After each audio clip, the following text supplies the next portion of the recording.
वैदिक विज्ञान हमारी दैनिक दिनचर्या से जुड़ा हुआ है। चाहे हम प्रणाम करें, चाहे हम नमस्कार करें, चाहे हम भगवान के यहाँ जाकर साक्षात दंडवत करें या भगवान के चरणों में स्पर्श करें, चाहे हम घंटी बजाएं, चाहे हम दीप जलाएं, ये सब हमारे वेदों में विज्ञान की तरह समाहित है। वेस्टर्न कल्चर को हम लोगों ने पूरी तरह अडॉप्ट कर लिया है और आज हमारे कल्चर पे वो लोग रिसर्च करके आगे बढ़ने की कोशिश कर रहे हैं। आज यदि कोई बच्चा हमारे पैर छूने के लिए आ रहा है तो हम ये कहते हैं कि हम इतने बड़े नहीं हो गए, जबकि इसके पीछे एक साइंस है। हम पैर एक सही तरीके से सही मायने में छुएंगे। हम जाकर चरणों में जो अंगूठे हैं उनको जब हम स्पर्श करेंगे तो उनके जिसके हम पैर छू रहे हैं उनके और हमारे बीच में एक इलेक्ट्रॉनिक सर्किट बनता है और वो इलेक्ट्रिकल सर्किट जो रहता है वो हमारी पॉजिटिविटी को बढ़ाता है। नमस्कार, रूबरू चौबे में आप सभी का स्वागत है। आज हम लोग मिलने जा रहे हैं एक ऐसे व्यक्तित्व से जिन्होंने वैदिक विज्ञान, अंकशास्त्र और इस क्षेत्र में काफी शोध किए हैं। उनका नाम है डॉक्टर शैलेंद्र शर्मा सर। स्वागत है सर आपका। जय श्री महाकाल, जय श्री राम। जय श्री बहुत महाकाल। धन्यवाद प्रभांशु जी। बहुत बहुत स्वागत है सर आपका। मैं जैसा कि आपके बारे में सुना है, पढ़ा है, मैंने पता चला है मुझे, आपने सर वैदिक विज्ञान, अंकशास्त्र और इन क्षेत्र में कई शोध किए हैं। तो मैं आपसे जानना चाहूंगा कि इस क्षेत्र में आपने और क्या-क्या उपलब्धियां हासिल की हैं सर? प्रभांशु जी, मैं एक बात बताना चाहूँगा कि बेसिकली मैं एक टीचर। अच्छा। और पिछले 25 सालों से मैं महाविद्यालय में शोध के साथ अपना एडमिनिस्ट्रेशन का भी काम करता हूँ। अच्छा सर। और मैंने मुख्य रूप से नदियों पे काम किया है, जल पे काम किया है। मैं आईआईटी में एज ए साइंटिस्ट भी रहा हूँ और मेरे साथ में 21 विद्यार्थियों ने अभी तक पीएचडी प्राप्त की है। अच्छा। और बेसिकली मेरा रुचि का विषय रहा है जल और जैव विविधता। जब मैं इस पर रिसर्च कर रहा था तो मैंने वेदों की ऋचाओं को जब देखा तो ऋग्वेद एक ऐसा वेद है जिसमें पानी को संवर्धित करने के लिए हमारे ऋषि मुनियों ने आज से हजारों वर्ष पहले उन ऋचाओं में सारी चीज़ों को समाहित किया था जो वैज्ञानिक पक्षों को दर्शाती है।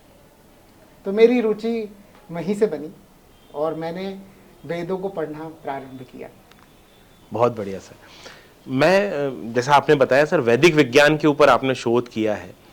वैदिक विज्ञान का हमारे जीवन में क्या उपलब्धियां या क्या एक महत्व है?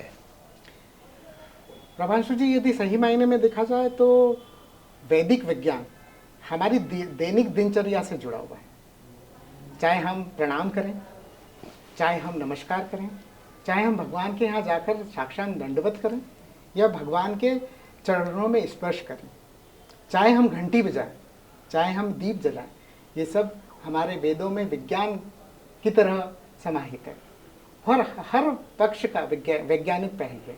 लेकिन हम वैज्ञान को जानते नहीं हैं और हमारा सारा शोध, हमारे सारे वेदों का शोध, हमारे सारे धार्मिक ग्रंथों का शोध आज विदेशी वैज्ञानिक कर रहे हैं और वो पेटेंट करवा रहे हैं और हम उन चीज़ों को से अछूते रह जा रहे हैं। क्योंकि विडंबना ये है कि हम अपनी आगे आने वाली जनरेशन को इस संबंध में बता नहीं पा रहे हैं एक सही रूप से। ये आपने एकदम सही बात बताई सर। मुझे भी आज देखकर लगता है कि वेस्टर्न कल्चर को हम लोगों ने पूरी तरह अडॉप्ट कर लिया है और आज हमारे कल्चर पे वो लोग रिसर्च करके आगे बढ़ने की कोशिश कर रहे हैं।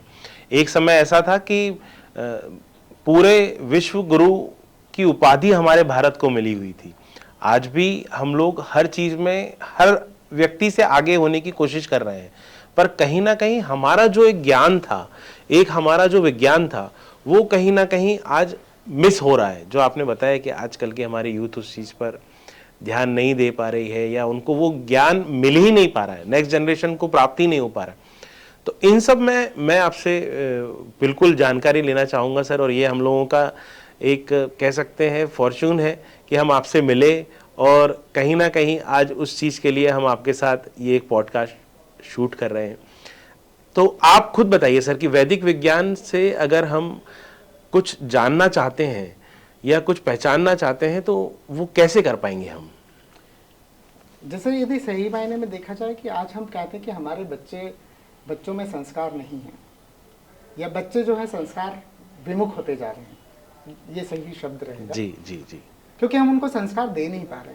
आज यदि कोई बच्चा हमारे पैर छूने के लिए आ रहा है तो हम ये कहते हैं कि हम इतने बड़े नहीं हो गए, जबकि इसके पीछे एक साइंस है कि जब हम पैर एक सही तरीके से सही मायने में छुएंगे, हम जाकर चरणों में जो अंगूठे हैं उनको जब हम स्पर्श करेंगे तो उनके जिसके हम पैर छू रहे हैं उनके और हमारे बीच में एक इलेक्ट्रॉनिक सर्किट बनता है, और वो इलेक्ट्रिकल सर्किट जो रहता है वो हमारी पॉजिटिविटी को बढ़ाता है।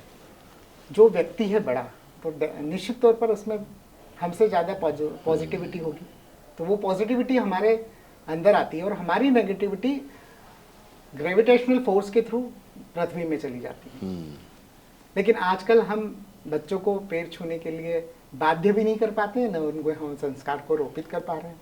तो ये तो एक सिंपल सा उदाहरण है, लेकिन कोई भी संस्कार हमारा या कोई भी हमारी परंपराएं, चाहे वो हमारे भोजन पद्धति हो, चाहे हमारा व्यवहार हो, चाहे हमारे यहाँ पर एक अलग अलग रंगों का पहनने का एक परिधान पहनने का एक सिस्टम बना हुआ है, या अलग अलग त्योहारों पर हमारे यहाँ पर अलग अलग भोजन प्रणाली बनी हुई है, यदि हम उनका अध्ययन करें तो वो सारा विज्ञान है। लेकिन आज हम उन सब चीज़ों से अछूते होते जा रहे हैं या हम उनको छोड़ते जा रहे हैं। लेकिन यही परंपराएं विदेशी जो है वो उसका पालन कर रहे हैं। तो ये हमें कहीं न कहीं इन संस्कारों को रोपित करना होगा, तभी हम अपने वेदों को समझ पाएंगे और हमारी संस्कृति को बचा पाएंगे। बहुत अच्छी बात बताई सर आपने। मैंने कहीं सुना है सर वैदिक विज्ञान को लेकर अभी आपका कहीं शोध इंदौर के आसपास भी चल रहा है, जिसमें आपने कुछ जंगल डेवलप किया है। तो मैं जानना चाहूँगा सर उसके बारे में कि आप क्या बताएंगे हमें। मेरे आध्यात्मिक गुरु हैं डॉक्टर नरसिंहदास महाराज, जो मांडव चतुर्भुज श्री राम मंदिर के पीठाधीश्वर हैं, और आज जो भी हूँ मैं उनके आशीर्वाद से हूँ और चतुर्भुज राम जी की कृपा से हूँ, और उन्हीं की कृपा से मैं ये सारे काम कर पा रहा हूँ। हम मांडव में 200 बीघा में एक जंगल लगा रहे हैं। 200 बीघा में? जी जी। और वो जंगल की विशेषता है कि उसमें हम ऐसी प्रजातियां लगा रहे हैं जो विलुप्त प्राय हैं, पहली बात। दूसरी बात ये कि वो प्रजातियां जो है वो हमारी आगे आने वाले युवाओं को, हमारे बच्चों को कुछ नई विज्ञान की दिशा और दशा देगी। हमारे यहाँ पर ऐसे पौधे हैं जैसे सिंदूर है, कपूर है, लक्ष्मी तरु है। फिर हमारे यहाँ पर एक पौधा ऐसा है कि जिसमें आपने बिलपत्र जो देखा होगा वो 3 पत्ती वाला देखा होगा, लेकिन हमारे आश्रम में 5 पत्ती वाला, 7 पत्ती वाला, 9 पत्ती, 11 पत्ती, 13 पत्ती तक वो अच्छा विकसित होगा। इसी के साथ एक पौधा ऐसा है जिसमें आप यदि उस पौधे को उसकी लीफ को क्रश करें, और यदि हम 5 लोग हैं और 5 लोग अलग अलग हम स्पाइस का सोचकर यदि उसे सूंघते हैं, तो जैसा हम विचार करेंगे कि मुझे जीरे की खुशबू आनी चाहिए, आपने सोचा कि मुझे तेजपान की खुशबू आनी चाहिए, तो वही खुशबू आपको आएगी। ये तो बड़ी कमाल की बात बताई सर आपने। इसमें आपने सर एक नाम लिया चतुर्भुज राम जी। तो मैं आपसे जानना चाहूँगा ये चतुर्भुज राम जी का मंदिर जो आप बता रहे हैं ये कहाँ स्थित है और उसके पीछे क्या रहस्य है? चतुर्भुज राम मंदिर मांडव में स्थित है, और यदि सही मायने में देखा जाए तो भगवान राम का पूरे विश्व में एक ही मंदिर है। पूरे विश्व में एक ही मंदिर है भगवान राम का। अच्छा। सामान्यतः हम जिन मंदिरों में जाते हैं वो मंदिर में जो राम जी की मूर्ति है वो पुरुषोत्तम मर्यादा पुरुषोत्तम राम की है, और वो पुरुष स्वरूप है। जबकि ये भगवान राम की चतुर्भुज राम जो मूर्ति है वो चतुर्भुज राम मंदिर राम कहलाती है। अच्छा। आनंद रामायण में इसका वर्णन किया गया है, जिसमें जब राम जी रावण को तीर मारते हैं, तो उस समय रावण जो है वो राम जी से प्रार्थना करते हैं, ये हे राम, यदि वाकई में तुम नर के रूप में नारायण हो तो मुझे नारायण के रूप में दर्शन दो। तो उस समय वो उनको दर्शन देते हैं। तब उनके एक हाथ में धनुष, एक हाथ में बाण, एक हाथ में माला और एक हाथ में कमल होता है, और वही स्वरूप जो है वहाँ पर चित्रित किया गया है। अच्छा, और मतलब एक तरीके से समझा जाए तो प्रभु श्री राम का अगर देव स्वरूप हम जाने जी, तो वो ये चतुर्भुज राम कहलाया है। हाँ बिल्कुल। और पूरे विश्व में चतुर्भुज राम या जो देव स्वरूप राम का मंदिर है वो सिर्फ एक ही है, एक ही है, और वो हमारे इंदौर के पास मांडव में स्थित मांडव है। में। और बहुत कम लोग जानते हैं इस रहस्य के बारे में। और एक बात और बताना चाहूँगा कि जो मूर्ति है वो 1200 वर्ष पुरानी मूर्ति है, अच्छा, और अद्भुत मूर्ति है। एक बार जरूर जीवन में दर्शन करने चाहिए। बिल्कुल बिल्कुल सर, ये तो हमारे सौभाग्य की बात है कि इतने पास होते हुए भी हमें उस चीज़ की जानकारी नहीं थी। और मैं अपने सभी दर्शकों को भी बताना चाहूँगा कि मांडव के पास स्थित जो चतुर्भुज राम मंदिर है वो देव स्वरूप राम का मंदिर है, और बाकी जैसा कि सर ने बताया मंदिर कहलाते हैं वो मर्यादा पुरुषोत्तम राम के मंदिर कहलाते हैं। जी। बहुत बहुत धन्यवाद सर इस जानकारी को हमसे साझा करने के लिए। अब मैं आपसे पूछना चाहूँगा सर, जैसा कि अभी आप देख रहे हैं कि फेस्टिवल दीपावली या दिवाली जिसको हम सरल शब्दों में बोलते हैं, उसका महोत्सव चालू हो चुका है। लगभग त्योहारों का महोत्सव के साथ साथ सभी जगह पर उस चीज़ की चमक है। तो दिवाली का जो त्यौहार हम मनाते हैं वो लगभग 5 दिन का त्यौहार हमारा रहता है। तो ये 5 दिन कौन कौन से 5 दिन होते हैं और इनको कैसे मनाना चाहिए, उसके बारे में मैं आपसे पूछना चाहूँगा। जो हमारा 5 दिवसीय दिवाली पर्व उत्सव प्रारंभ होता है वो धनतेरस से प्रारंभ होता है, और वो भाई दूज तक चलता है। जी जी जी जी। धनतेरस से जब प्रारंभ होता है तो धनतेरस का एक अपना महत्व है। जैसा कि आपने बताया सर कि हमारा ये 5 दिवसीय दिवाली का जो त्यौहार है वो धनतेरस से शुरू होता है। तो मैं पूछना चाहूँगा सर कि धनतेरस को हमें कैसे मनाना चाहिए, वो त्यौहार हमारे लिए कितना ज़्यादा महत्व रखता है, उसमें हमें क्या क्या करना चाहिए। सही मायने में देखा जाए तो धनतेरस में हमें 3 देवी देवताओं की पूजा करनी चाहिए। एक हमारे जो है कुबेर देवता, लक्ष्मी जी, और इसके साथ में हमारे औषधि के देवता जो हैं उनका हमें पूजन करना चाहिए। धन्वंतरी जो आप जी, बता रहे धन्वंतरी थे, देवता जी, जी। जो हैं वो औषधि के देवता हैं, और उनका हमें पूजन करना चाहिए। धनतेरस वाले दिन हमें शुभ मुहूर्त में, यदि हम एक शुक्र होरा होता है, शुक्र होरा में हमें जो चीज़ें हैं वस्तुएं खरीदनी चाहिए। तो मुख्य रूप से हमारे यहाँ पर जो लक्ष्मी जी को प्रसन्न करने के लिए हम झाड़ू पहले खरीदनी चाहिए हमें, और झाड़ू खजूर की होनी चाहिए। जबकि हम क्या करते हैं, फूल झाड़ू लेकर आते हैं। जी, जी, लेकिन फूल झाड़ू का हमारे शास्त्रों में कहीं भी विधान नहीं है। दूसरा महत्व है उसमें कुंभ लाने का। कुंभ मतलब घड़ा, या जिसे हम लोटा बोलते हैं, लोटा, या कलश कहेंगे हम। और कलश भी हमें उस दिन चांदी का, पीतल का या पंच धातु का लाना चाहिए। उसका एक अपना महत्व है। हमारे यहाँ पर कहीं भी स्टील का विधान नहीं है, क्योंकि स्टील लोहा है, और लोहा जो है वह लक्ष्मी जी को और कुबेर जी को रुष्ट करता है। इसी के साथ हमें उस दिन कोशिश करें हम कि हम खड़ा धनिया लेकर आए। खड़ा धनिया लक्ष्मी जी को प्रसन्न करता है। और उसी के साथ हम 9 गोमती चक्र और 9 कोड़ियाँ हमें उस दिन खरीदनी चाहिए, धनतेरस वाले दिन।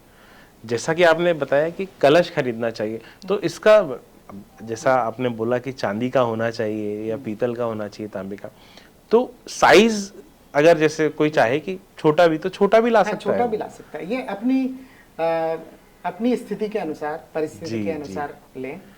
और यदि हम यदि हम चांदी या तांबे का या पीतल का नहीं ले पा रहे हैं, तो हमें एक मिट्टी का सुंदर सा कलश भी हम ले सकते हैं। और विधान ये है कि उस कलश को हम जल से भरकर और उत्तर दिशा में यदि रखते हैं तो लक्ष्मी जी प्रसन्न होती है। अच्छा, और आपने जैसा कि बताया कि धनतेरस पर हमें औषधि के जो देवता हैं धन्वंतरी, उनकी पूजन करनी चाहिए। पूजन करना चाहिए। तो उसका क्या विधान है? मतलब धनतेरस पर औषधि पूजन का क्या विधान है? देखिए, धन्वंतरी जो है वो औषधि के देवता हैं। औषधि का संबंध हमारे स्वास्थ्य से होता है। जब हम धन्वंतरी देवता की पूजा करेंगे, उन्हें प्रसन्न करेंगे, तो हम निरोगी रहेंगे। तो उसका विधान ये है कि उस दिन हमें कुछ औषधियाँ लेनी चाहिए और उन औषधियों का पूजन करना चाहिए। जैसे घोड़बज, कालाबज, सर्प औषधि, ये हमें उस दिन खरीदनी चाहिए। तो ये औषधियों के जो आपने नाम लिए, ये मैं तो अपने जीवन में पहली बार ही सुन रहा हूँ क्योंकि मैंने अभी तक ये औषधियों के नाम सुने नहीं। इसके अलावा कोई ऐसी औषधि या कोई ऐसे नाम कि जो धनतेरस पर आसानी से व्यक्ति ला सके, वो कुछ नाम आप अगर बता सकें औषधि के, और उनका पूजन का क्या महत्व रहता है? तो उस दिन हम तुलसी का अर्क ला सकते हैं। उस दिन हम पपीते का अर्क ला सकते हैं। उस दिन हम तुलसी के पत्तों का पूजन कर सकते हैं। नीम हमारे घर में ला सकते हैं। ये आसान सी औषधि जी।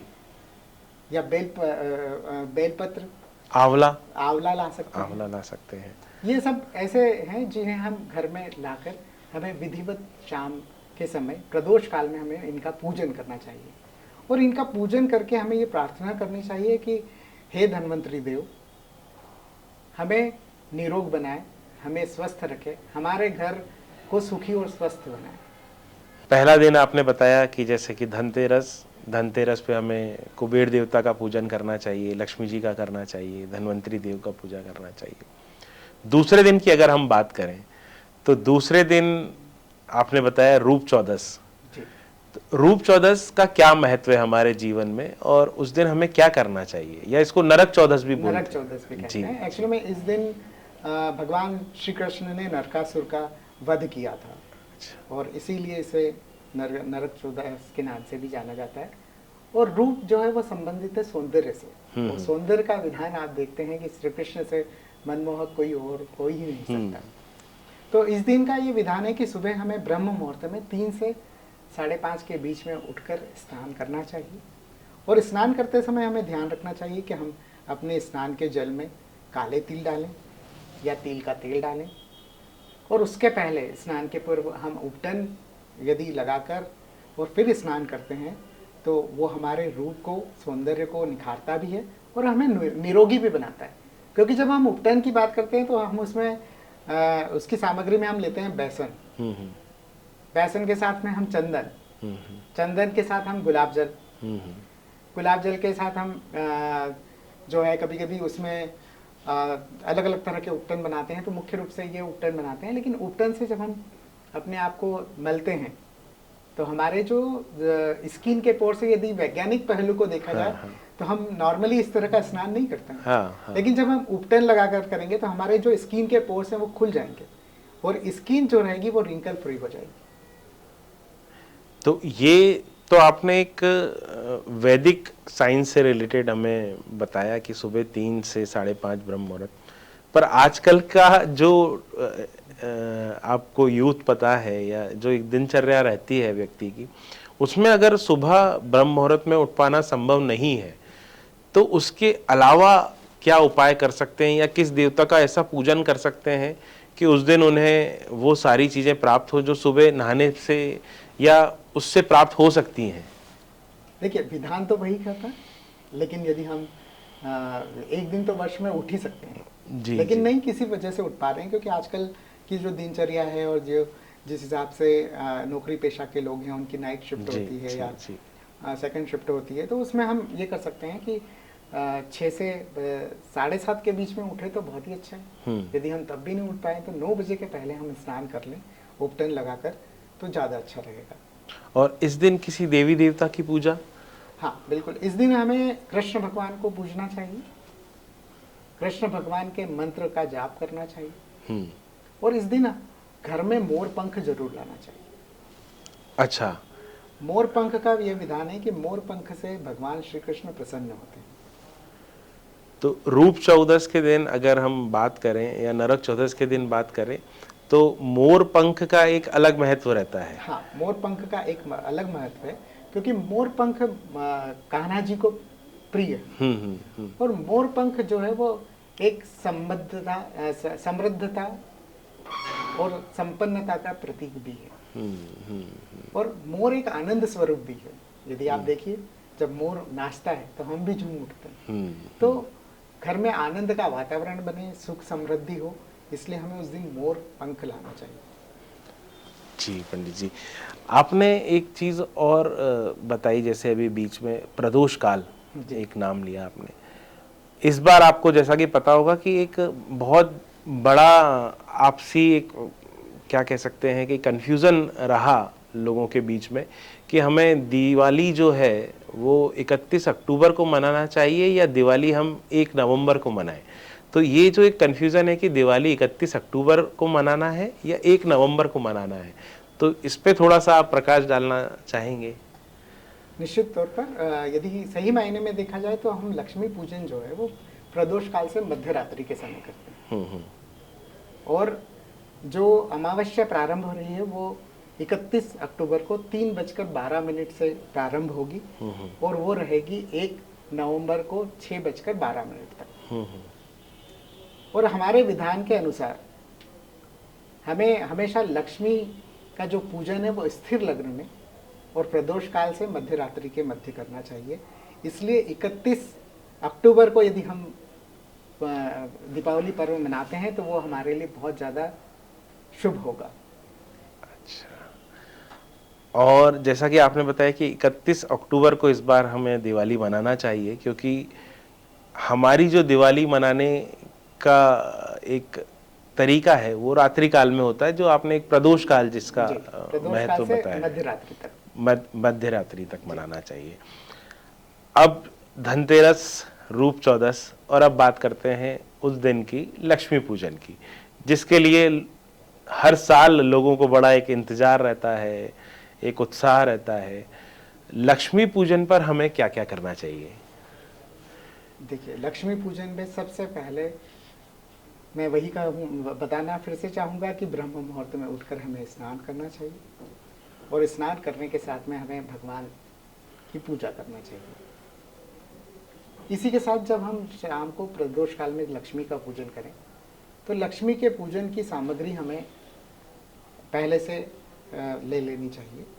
जैसे सबसे पहला आता है कि उस दिन हमें 5 कलश की स्थापना करनी चाहिए।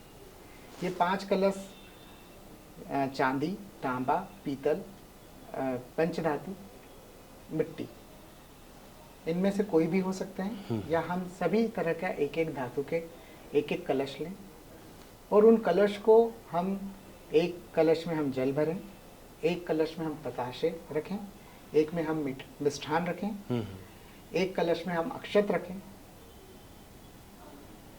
और एक कलश में हम दूध रखें। और इनको हम माता लक्ष्मी के जहाँ भी हम पूजन कर रहे हैं वहाँ पर इन कलशों को भर कर रखें। इसी के साथ हम 9 गोमती चक्र, 9 कोड़ियाँ माता जी को समर्पित करें। इसी के साथ हम इस दिन हमें खड़ा धनिया भी लेना चाहिए। खड़ा धनिया के साथ खड़ा नमक लेना चाहिए। ये सब लक्ष्मी जी को प्रसन्न करने वाले सामग्रियां हैं और ये हमें शुभ मुहूर्त में लाकर शाम को लक्ष्मी पूजन करते समय लक्ष्मी जी को अर्पित करना चाहिए। इस दिन एक बहुत अच्छा विधान है।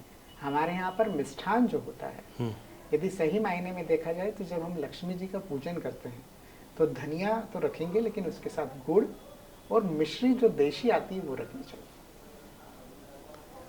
ये तो आपने एक लक्ष्मी पूजन का पूरा विधान बताया, और मेरे दिमाग में एक प्रश्न अभी आ रहा है कि जैसे हम लोग पहले से लक्ष्मी पूजन के लिए सभी लोग एक साथ परिवार में इकट्ठे होते हैं, परंतु आज ऐसा समय आ गया है कि किसी को अपने व्यापार के कारण या किसी को अपनी नौकरी के कारण उसके घर से दूर कहीं रहना पड़ रहा है, पर वो दिवाली पे अपने घर आ जाता है।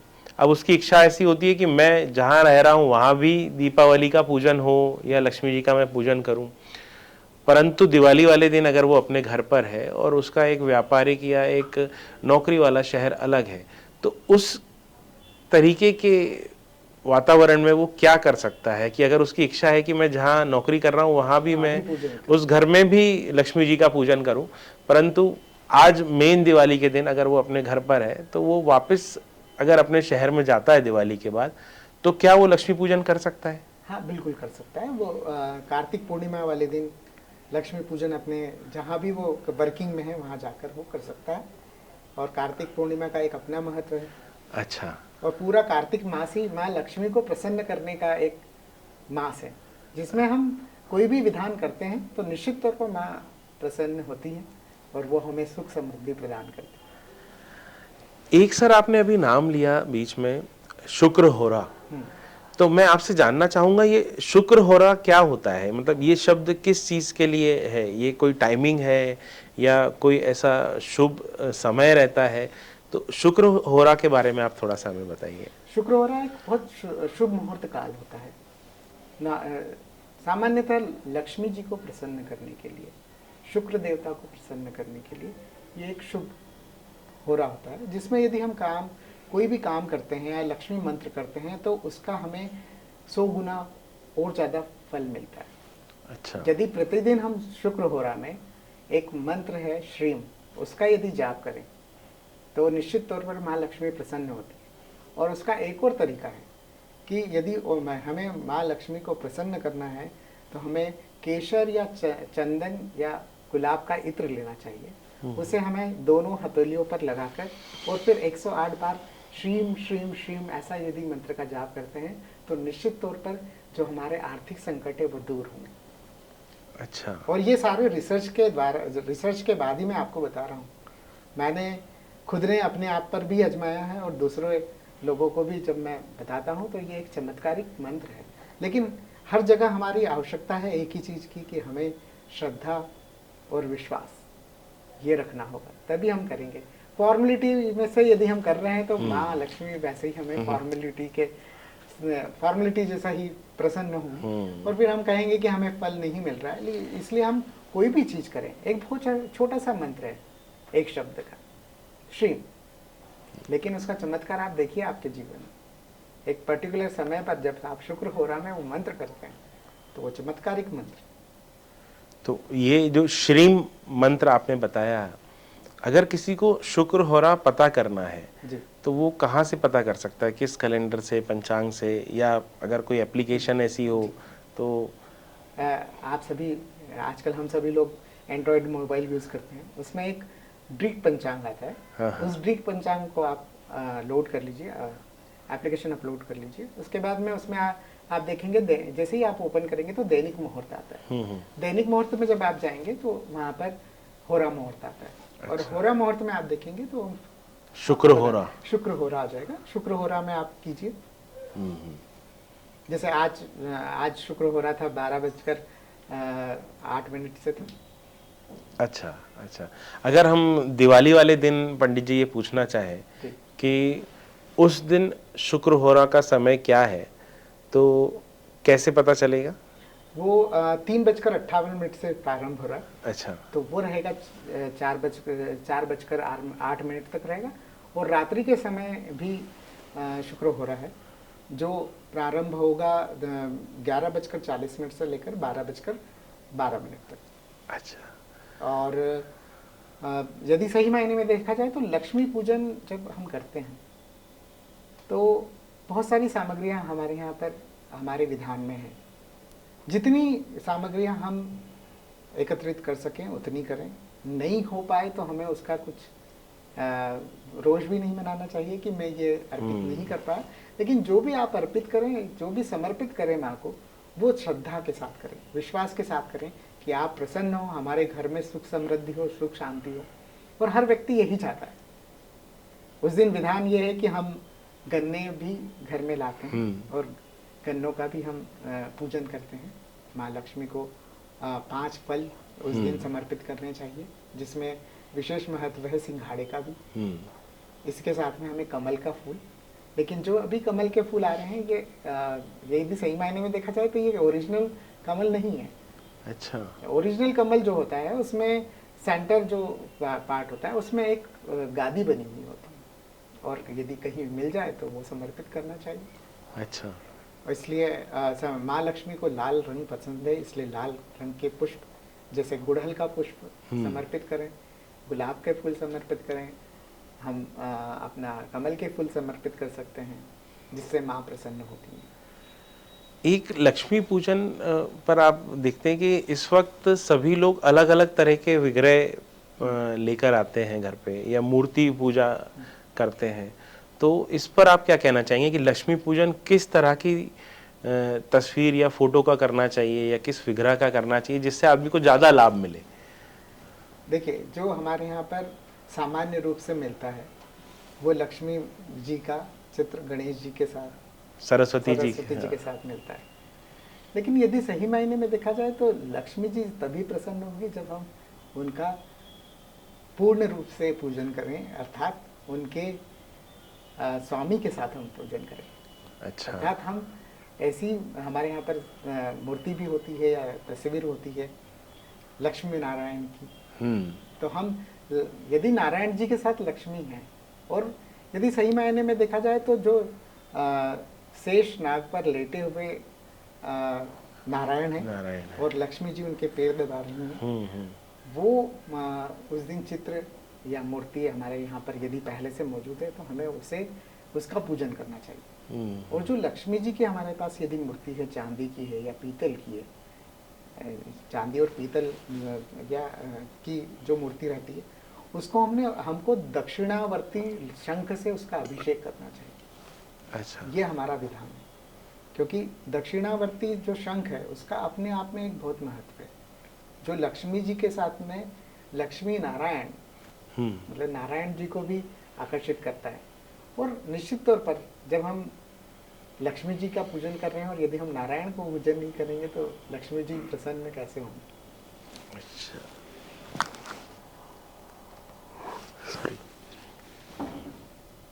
आपने जैसे कि बताया कि लक्ष्मी जी का पूजन विष्णु जी के विग्रह के साथ जो शेषनाग पे विराजित हैं उसके साथ करते हैं तो एक अलग लाभ मिलता है, और एक दक्षिणावर्ती जो शंख है अगर उससे हम उनका अभिषेक करते हैं तो लक्ष्मी जी अति प्रसन्न होते हैं। ये तो वो चीज़ें हो गई जो हम उस दिन करते हैं। पर अगर उस दिन कोई पूजन नहीं कर पाया, या किसी कारण से कोई पूजन के कारण कोई बाहर है, कोई ट्रैवल कर रहा है या कुछ कर रहा है, तो एक स्थिर लक्ष्मी की सबको कामना रहती है कि अगर मैं कुछ कर रहा हूँ अपने जीवन में, व्यापार कर रहा हूँ, नौकरी कर रहा हूँ, तो जो मैं लक्ष्मी प्राप्त कर रहा हूँ वो स्थिर बने ही रहे और मुझे अपना एक आशीर्वाद हमेशा देते रहे। उसके लिए आप क्या बताना चाहेंगे कि क्या करना चाहिए व्यक्ति को? उस दिन यदि हम उस दिन लक्ष्मी पूजन नहीं कर पा रहे हैं किसी वजह से, तो हम जहाँ भी हैं, हम ट्रैवल कर रहे हैं, हम ट्रेन में हैं, बस में हैं या एरोप्लेन में हैं, तो उस पर्टिकुलर समय पर हम लक्ष्मी जी को अपनी भावना से, अपने मन से, क्रम से, कर्म से और वचन से हम उनसे प्रार्थना कर सकते हैं। लेकिन जब हम ट्रैवल के बाद जाएं तो दूसरे दिन ही शुक्रवार पड़ रहा है, जिस दिन पड़वा होगी, तो उस दिन जाकर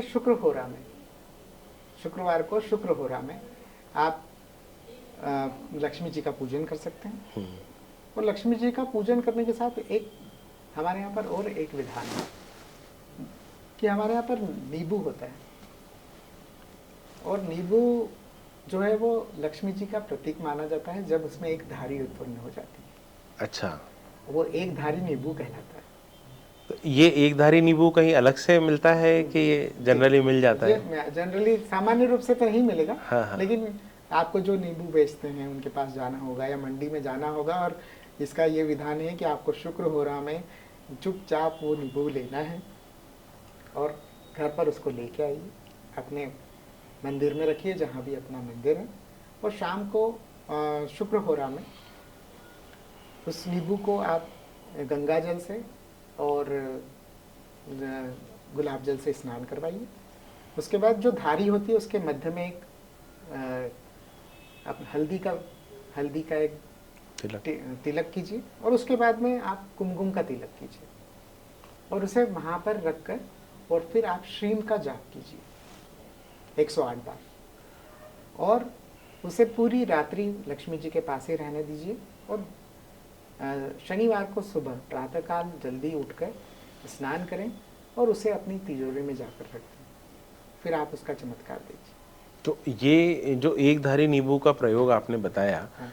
ये लक्ष्मी पूजन के बाद भी कर सकते हैं? हाँ, लक्ष्मी पूजन के बाद भी कर सकते हैं, आप प्रति शुक्रवार कर सकते हैं। अच्छा। और प्रति शुक्रवार करके और फिर उस नींबू को आप तिजोरी में रखिए और फिर आप चमत्कार देखिए। यदि आपने सच्चे मन से, सच्ची श्रद्धा से, विश्वास के साथ यदि लक्ष्मी जी का आह्वान किया है या लक्ष्मी जी का पूजन किया है, तो आपको 1 वीक में इसका रिजल्ट मिलेगा। और ये शोध का विषय भी है, एक धारी नींबू का। एक धारी नींबू, और वो नाम है शुक्र हो राम। अच्छा। और जब आप लाएं तो किसी को न बताएं और न ही वो नींबू खरीदने वाले को पता चले कि आपने एक धारी नींबू ली। अच्छा। ये विधान है। देखिए क्या होता है कि कोई भी जब हम कर्म करते हैं तो वो कर्म जो होता है वो हमारी श्रद्धा और विश्वास के साथ होता है। आपको किसी ने टोका, मतलब आप देखते हैं कि बहुत से समय कोई टोक देता है, अरे ये करने से क्या होगा। जी जी। लेकिन हर विषय के पीछे हमारी श्रद्धा है, हमारे हर पूजन के प्रति हमारी आस्था है। हम सनातन को मानते हैं, हम भारतवर्ष के प्राणी हैं, तो हम तो कण कण में भगवान मानते हैं। लेकिन अभी के बहुत सारे लोग जो हैं वो बहुत सारे विधानों को मानते नहीं हैं और इसीलिए कष्ट भी उठाते हैं। जैसा कि आपने बताया कि ये लक्ष्मी प्राप्ति के लिए हमें एक धारी नींबू का पूजन करना चाहिए। अगर मैं आपसे पूछना चाहूँ कि व्यापार जिसका या किसी का बिजनेस है या कोई धंधा कोई कर रहा है, तो वो जो बिजनेस व्यापार में अगर उसको वृद्धि चाहिए तो उसके लिए कोई उपाय बताइए आप।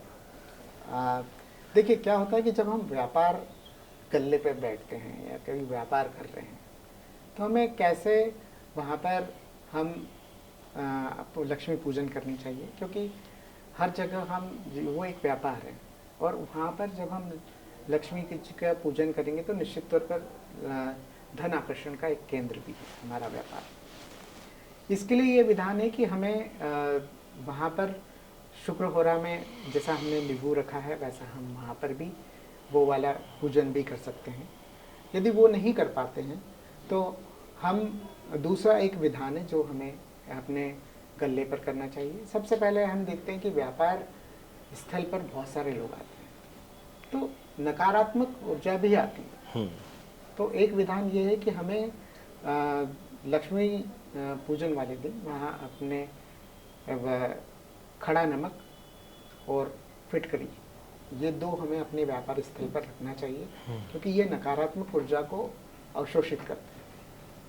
यह हम घर में भी रखना चाहिए हमें, क्योंकि घर में भी हम जब बाहर से आते हैं हम बहुत सारे लोगों से मिलते हैं, हम बहुत सारे अलग अलग स्थानों पर जाते हैं तो हमारे साथ नकारात्मक ऊर्जा आती है। लेकिन जब ये चीज़ें रहेंगी तो वो नकारात्मक ऊर्जा को समाप्त करती हैं। इसी के साथ व्यापार स्थल पर हमें ये ध्यान रखना है कि वहाँ पर हमें जो लक्ष्मी जी का स्वरूप जो है वो बैठा हुआ स्वरूप हमें मूर्ति या मूर्ति के साथ में हमें यदि मूर्ति नहीं रख पा रहे तो हमें चित्र रखना चाहिए। तो ये जैसे आपने बताया कि फिटकरी और खड़ा नमक हमें उस जगह पर रखना चाहिए जहाँ पर एक नकारात्मक ऊर्जा अगर अनुभव कर रहा है या उसका प्रवाह है, तो फिटकरी और खड़ा नमक कैसे उपयोग करना चाहिए जिससे हमारे यहाँ नकारात्मक ऊर्जा खत्म हो, उसका एक प्रयोग की विधि आप हमें बताइए। एक कांच का बाउल लीजिए, उस कांच के बाउल में एक बड़ा सा उसका पीस लीजिए और पीस लेकर उसे आप कोई भी दिशा में जहाँ हमारे यहाँ पर ऐसा है कि जो किसी को दिख नहीं पाए ऐसे स्थान पर आप रख दें और उसके बाद में आप देखेंगे तो 8 दिन 1 सप्ताह के बाद में आप देखेंगे कि या तो वो पिघल रहा है या वो रंग को परिवर्तित कर रहा है, मतलब नेगेटिव एनर्जी का वो क्या कर रहा है, अवशोषण कर रहा है। फिटकरी और खड़ा नमक। और अगर व्यापार के साथ साथ आजकल जैसा कि बच्चों के कैरियर में काफ़ी उलझन रहती है, बच्चे काफ़ी कंफ्यूज रहते हैं अपने कैरियर को लेकर, तो कैरियर में जो उलझने हैं या जो कंफ्यूजन है एक बच्चों के दिमाग में, उसके लिए बच्चों को क्या उपाय करना चाहिए इस दिन, लक्ष्मी पूजन के दिन, कि उन्हें एक ऐसा कैरियर मिले जिससे उन्हें लक्ष्मी जी का आशीर्वाद सदा प्राप्त हो? जहाँ हम बच्चों की बात करते हैं, अपने कैरियर की बात, उनके कैरियर की बात करते हैं, चिंता करते हैं माता पिता, तो सबसे पहला एक विधान है कि हमारे यहाँ पर उस दिन कलम पूजा भी की जाती है, और उसी दिन हमारे यहाँ पर पुस्तक पूजन का भी महत्व है। बही खाता जो दही खाता है, जिसमें व्यापारिक लोग पूजन करते हैं, लेकिन कहीं ये विधान नहीं कि केवल बही खाते का पूजन व्यापारी लोग करेंगे, अपितु हम अपने सामान्य घरों में भी एक डायरी, लाल कलर की डायरी और एक लाल कलर का पेन लाकर उसका पूजन का भी विधान है हमारे यहाँ। और उसमें हमें स्वस्तिक बनाना चाहिए, और उसके बाद में हमें उसका पूजन भी करना चाहिए। लेकिन कैरियर के लिए बच्चों को हमें उस दिन गोल्डन पेन जरूर दिलवाना चाहिए। गोल्डन कलर का पेन? हाँ, गोल्डन कलर का पेन। ये बहुत शुभता का प्रतीक है। और शुभता के साथ में हमें बच्चों को लक्ष्मी जी के सामने, देखिए क्या है, कैरियर जो है वो शिक्षा, और शिक्षा के साथ में फिर जो भी लक्ष्मी है, मतलब व्यापार के रूप में हो चाहे वो नौकरी के रूप में हो,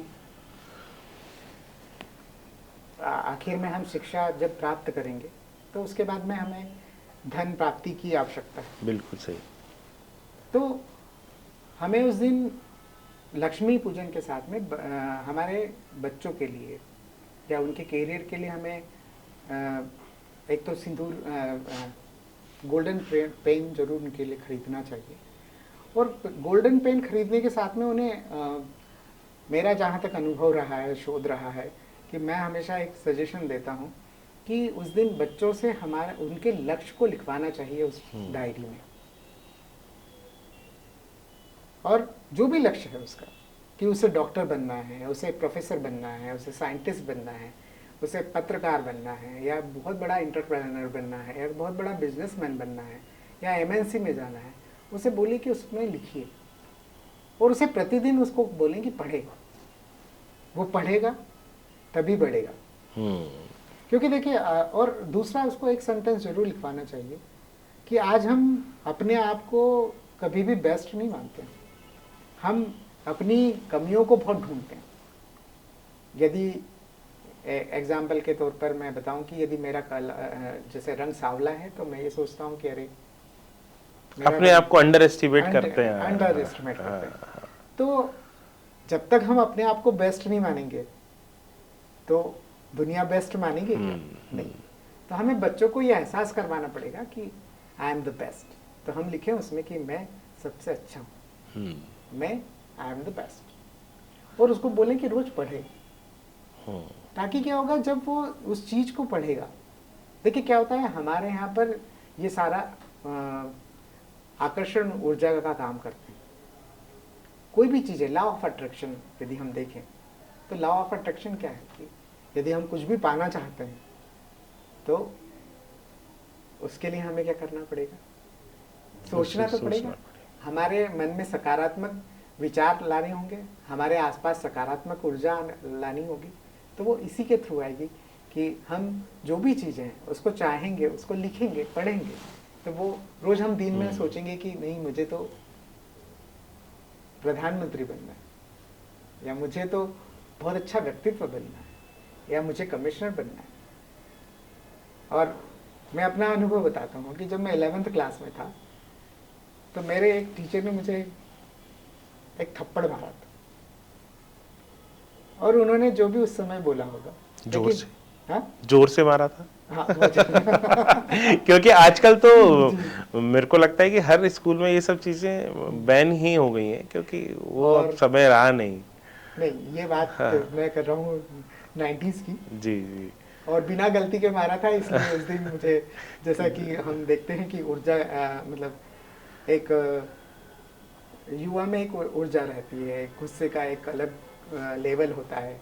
तो उस समय मैंने अपने दोस्त से कहा था कि ये स्कूल टीचर है, मैं कॉलेज टीचर बन के बताऊँगा, कॉलेज प्रोफेसर बन के बताऊँगा। और उसी दिन जाके मैंने अपनी डायरी में लिखा था कि I am become a professor in the college. और आपको आश्चर्य होगा कि मेरा एमएससी का रिजल्ट आने के तुरंत बाद मेरा गुजराती साइंस कॉलेज में अरे वाह। मैं एज ए असिस्टेंट प्रोफेसर के पद पर सेलेक्ट हुआ और मैंने अपनी यात्रा वहाँ से प्रारंभ की। बच्चों को अपने जीवन में लक्ष्य प्राप्ति के लिए क्या उपाय करना चाहिए जिनसे वो अपना लक्ष्य प्राप्त कर सकें? सबसे पहले यदि देखा जाए तो बच्चों को अपने लक्ष्य प्राप्ति के लिए अपने आप से बात करनी होगी। ये बड़ा कठिन विषय है, लेकिन ये जब तक नहीं करेगा वो अपने आप कैसे जानेगा। इसके लिए उसे अपनी डायरी में अपनी स्ट्रेंथ और वीकनेस लिखनी होगी। हर बच्चा एक डिवाइन है, उसमें दिव्यता है, लेकिन उस दिव्यता को उसे जानना होगा। और सबसे पहली बात यह है कि माता पिता को पहचानना होगा कि मेरे बच्चे में कौन सा दिव्य गुण है। लेकिन आजकल भेड़ चाल है कि हर व्यक्ति अपने बच्चे को डॉक्टर बनाना चाह रहा है, हर व्यक्ति अपने बच्चे को IITN बनाना चाह रहा है, हर व्यक्ति जो है वो अपने बच्चे को, अभी चल रहा है कि लॉ ही करवाना है। लेकिन हम कभी बच्चों से पूछते नहीं कि वो क्या चाहता है। इसलिए जब तक हम बच्चे को नहीं जानेंगे और उसे एहसास नहीं करवाएंगे कि वो क्या करना चाहता है, और वो खुद नहीं जान पाएगा कि मैं क्या करना चाहता हूँ, तो वो जिस फील्ड में यदि हमारे किसी के प्रेशर से, माता के या पिता के प्रेशर से जाएगा, तो वो 100% नहीं दे पाएगा। दूसरा, बच्चे को हमेशा अपने किताब में एक मोर पंख जरूर रखना चाहिए। पुराने समय में जब हम पढ़ते थे तो आपको भी ध्यान होगा कि हमारे यहाँ पर एक विद्या का पौधा, विद्या के पौधे का एक छोटा सा ट्विग हम रखते थे, और हम एक मोर पंख भी रखते थे। ये विद्या आकर्षण का एक साधन है। और दूसरा, जिस स्थान पर हम पढ़ते हैं, छोटे छोटे प्रयोग हैं जो हमें करने चाहिए कि हमें जब भी पढ़ाई करना है तो हम पूर्वाभिमुख होकर करें। इसका मतलब हम पूर्व की दिशा में मुख कर कर अपने टेबल के ऊपर पढ़ें या जहाँ भी पढ़ रहे हैं। और दूसरा विधान ये है कि आजकल हम देखते हैं अक्सर युवाओं को कि वो लोग बेड पर पढ़ते हैं, सोफा पर पढ़ लेते हैं। किताब गिर गया है तो उसको उठाते हैं, तो ऐसा उसको प्रणाम नहीं करते हैं। एक विधान है हमारे यहाँ पे कि यदि हमारे यहाँ पर नोट गिरा है, लक्ष्मी स्वरूप है, वो किताब है, वो विद्या स्वरूप है, तो हम जब तक उनका सम्मान नहीं करेंगे, चाहे हम कितने भी पढ़ लिख जाएं, लेकिन जब तक हम सम्मान नहीं करेंगे तो हमें विनम्रता नहीं आएगी। तो हमें ये चीज़ें करनी चाहिए। इसके साथ में एक प्रयोग बहुत अच्छा है जो प्रतिदिन करना चाहिए। एक छोटा सा मंत्र है जो यदि कोई भी हमारे जो इष्ट हैं उनका एक मंत्र हमें बच्चों को जरूर करवाना चाहिए। जरूरी नहीं कि हम कोई बड़ा मंत्र करवाएं, हम उन्हें ओम नमः शिवाय सिखा सकते हैं, जय श्री राम सिखा सकते हैं, श्री राम जय जय राम हम करवा सकते हैं उनको। और प्रार्थना हम माँ सरस्वती की यदि उनको प्रतिदिन करने के लिए कहें तो ज़्यादा अच्छा रहेगा।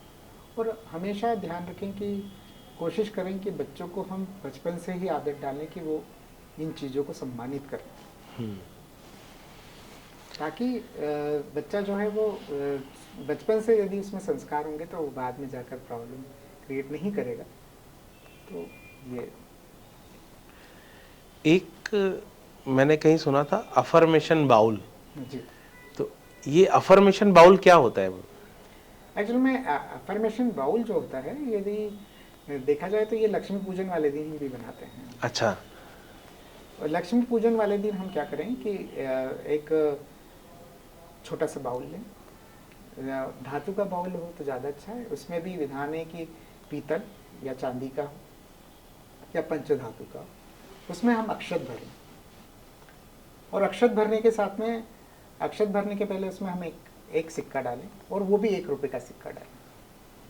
और सिक्का डालकर सिक्का रखें। सिक्का रखने के बाद में अक्षत से उसको पूरा भर दें, और भरने के बाद में उसमें हम एक गोमती चक्र और एक कोड़ी रखें, और उसके ऊपर हम रोली डाल दें। रोली डालने के बाद उस बाउल को हम लाल कपड़े से ढक दे। ढक दें और उसको बांध दें। और जो भी आपकी मनोकामना है वो मनोकामना उसको बोलें और वो अपने मंदिर में रखा रहने दें। ये यदि आप दीपावली से प्रारंभ करते हैं तो निश्चित तौर पर ये बहुत कारगर सिद्ध होता है। और रोज आप उस बाउल से, एफर्मेशन बाउल से के पास जाकर, वो एक दैवी स्वरूप है, उसे आप प्रार्थना करें। जो भी आपने मनोकामना पहले दिन की है वो करें। आप देखिए आपको 21 दिन में रिजल्ट आ जाएगी। तो ये अफर्मेशन बाउल हर एज ग्रुप कर सकता है? हाँ, बिल्कुल कर सकता है, कोई भी एज ग्रुप। और बस ये है कि उसमें विधान एक ही है कि आप प्रतिदिन स्नान करके, धूप दीप करके, और बेसिकली यदि सही मायने में देखा जाए तो हमें शुद्ध गाय के घी का एक विधान है। लेकिन एक विधान और है हमारे यहाँ पर कि हमारे यहाँ पर सबसे पवित्र श्रीफल माना गया। सर, जैसे दिवाली दीपोत्सव भी कहलाता है, दीपक का एक उत्सव है, तो इसमें किस तरीके से हमें दीपोत्सव मनाना चाहिए वो थोड़ा सा आप हमें बताइए, या किस तरीके के हमें दीपक प्रज्वलित करना चाहिए? सही मायने में देखा जाए तो धनतेरस वाले दिन हमें 13 दीपक प्रज्वलित करने चाहिए, जो तेल अथवा घी जो भी हमारी स्थिति अनुसार हम कर सकते हैं वो लगाने चाहिए। लेकिन यहाँ पर एक विधान और भी है कि धनतेरस वाले दिन हमें एक यम का दीपक भी लगाना चाहिए। अच्छा। और ये हमें दक्षिण दिशा में आटे का दीपक बनाकर उसे चार बत्तियों वाला बनाकर और लगाना चाहिए। इसी के साथ हमें ना धनतेरस वाले दिन, मतलब पूरे 5 दिन, हमें नारियल के तेल का दीपक लगाना चाहिए। नारियल के तेल का? हाँ, देखिए श्रीफल जो है वो सबसे शुद्ध फल माना गया है जी। और श्रीफल जो है वो लक्ष्मी जी का स्वरूप है, श्री को अर्पित है। जब हम नारियल के तेल का दीपक लगाते हैं तो लक्ष्मी जी प्रसन्न होती हैं। और उसमें एक और विधान है कि हमें नारियल के तेल के दीपक के साथ में हमें उसमें 2 लौंग भी डालने चाहिए। अच्छा, लौंग 2? हाँ, 2 लौंग डालकर हम दीपक को प्रज्वलित करें। अच्छा। क्योंकि ये प्रिय है लक्ष्मी जी को।